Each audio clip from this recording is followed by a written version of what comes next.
আমি আসলে নায়িকা হতে চাই না। এই আমি আর ওই আমিতে অনেক পার্থক্য। হোক স্লোগান মানুষের জন্য গান। যে মানুষটির প্রয়োজন বেশি তার কাছে যেন আপনার সাহায্যটি পৌঁছে যায়। বাংলাদেশকে হারাতে পারে কোনো পানি নেই, কোনো বাঁধ নেই, কোনো শক্তি নেই। আচ্ছা, আপনারা দেখেছেন যে আমি আসলে না করেছি, তার মানে আমার ইচ্ছা নেই। আর আমি জানিও না আসলে নায়িকা হওয়ার জন্য যে সকল গুণাবলী থাকা দরকার সেগুলো আমার মধ্যে আছে কিনা। তবে তারা আমাকে যোগ্য মনে করেছেন বলে আমাকে প্রস্তাব দিয়েছেন। আমি তাদেরকে ধন্যবাদ শ্রদ্ধা জানিয়েছি এবং বিনয়ের সাথে না করেছি, কারণ আমি আসলে নায়িকা হতে চাই না। যা করছি তাই করতে চাই। নিজ প্রতিষ্ঠানে তো অনেক উপস্থাপনা করা হয়েছে, নিজের স্কুলে করেছি, নিজের কলেজে করার সুযোগ হয়েছে, নিজের ইউনিভার্সিটিতে করছি। এটা তো ভালো লাগার বটেই, তবে যে উপলক্ষে আয়োজনটা সেটা অন্যরকম ভালো লাগার, যে আমরা আসলে মানুষের পাশে থাকতে চাই। এবং আজকের আয়োজনের থিমটাই হচ্ছে হোক স্লোগান মানুষের জন্য গান। এবং এই যে মানুষের জন্য গান এবং সুরে সুরে আমরা যে বাঁধতে চাইছি বাংলাদেশের সকল মানুষের পাশে আমরা রয়েছি, যারা দুর্গত রয়েছেন তাদের জন্য আমরা রয়েছি, সেই থিমে কাজ করার অনুভূতিটা নিশ্চয়ই ভীষণ ভালো লাগার। প্রিয় নাম্বার সেট করে বিকাশে সেন্ড মানি করুন ফ্রি। ছোটবেলা থেকে মানুষের পাশে দাঁড়ানোর কাজটা করেছে এবং সেটা করতে করতে আমার মিডিয়াতে আসা কিংবা মানুষের সামনে আসা, মানুষ আমাকে চিনেছেন। সেই জায়গা থেকে যারা দুর্গত রয়েছেন বাংলাদেশের এত সংখ্যক মানুষ, তাদের জন্য কিছু করব, সেটা আসলে এক্সট্রা অর্ডিনারি কিছু না। আমার মনে হয় এটা আমাদের সকলের জন্য ফরজ কাজ, যে যার জায়গা থেকে যে যার সামর্থ্য অনুযায়ী কাজ করা। আমার সামর্থ্য হচ্ছে আমি সংগঠিত করতে পারি মানুষকে, অন্য মানুষ যেটা করতে চান সেটাকেও তাদের কাছে পৌঁছে দেওয়ার ব্যবস্থাটা করতে পারি। আপনারা জানেন যে আমাদের যে টিম রয়েছে তারা বিভিন্ন জায়গায় এখনও আছে। আমরা হয়তো তাদেরকে অর্থ সহযোগিতা পাঠিয়ে দিচ্ছি কিংবা ম্যানেজমেন্ট করছে।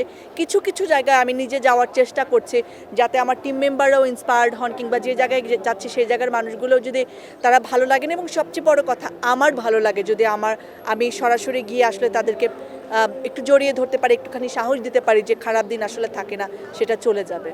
এই আয়োজন যারা করছেন, band music association, Jagannath university, তাদেরকে ধন্যবাদ জানাই যারা ছোট করে হলেও হয়তো বক্স নিয়ে মানুষের কাছ থেকে, স্কুল থেকে সাহায্য নিয়ে কিছুটা অর্থ জমিয়ে সেগুলো পৌঁছে দেওয়ার চেষ্টা করছেন তাদেরকে, কিংবা যারা ব্যক্তি উদ্যোগে 1000 টাকা কিংবা 100 টাকা হলেও দিয়েছেন, তারাও কিন্তু সমান ভালোবাসা নিয়ে তাদের পাশে দাঁড়াচ্ছেন।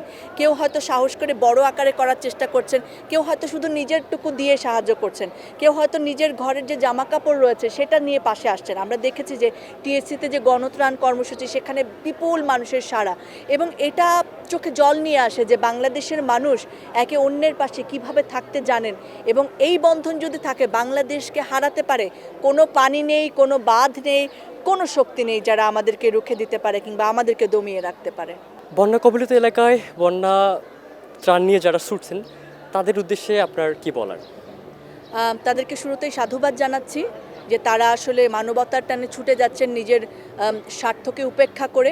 তবে আরও একটি জিনিস বলতে চাই যে আপনারা নিজেরা সাবধানে থাকবেন, নিরাপত্তা নিশ্চিত করবেন এবং চেষ্টা করবেন যে সঠিক তথ্যের মাধ্যমে যে মানুষটির প্রয়োজন বেশি তার কাছে যেন আপনার সাহায্যটি পৌঁছে যায়, আপনার উপহারটি পৌঁছে যায়, সেটি যাতে নিশ্চিত করতে পারেন।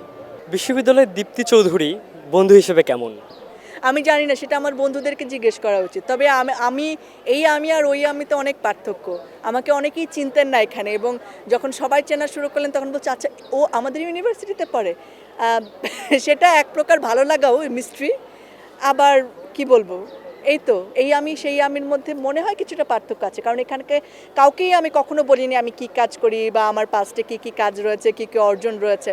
অনেকেই আছেন শো দেখে বলেছেন আচ্ছা ওইটা কি তুমি, তারপর বলেছি হ্যাঁ বলেই পাশ কাটিয়ে চলে গেছি। তো আমি চেয়েছি এখানকার মানুষ আমাকে আসলে এখানকার মতো করেই জানুক, এখানকার অন্য 8-10টা স্টুডেন্টের মতোই আমি স্টুডেন্ট, তাদের বন্ধু হয়ে থাকতে চেয়েছি।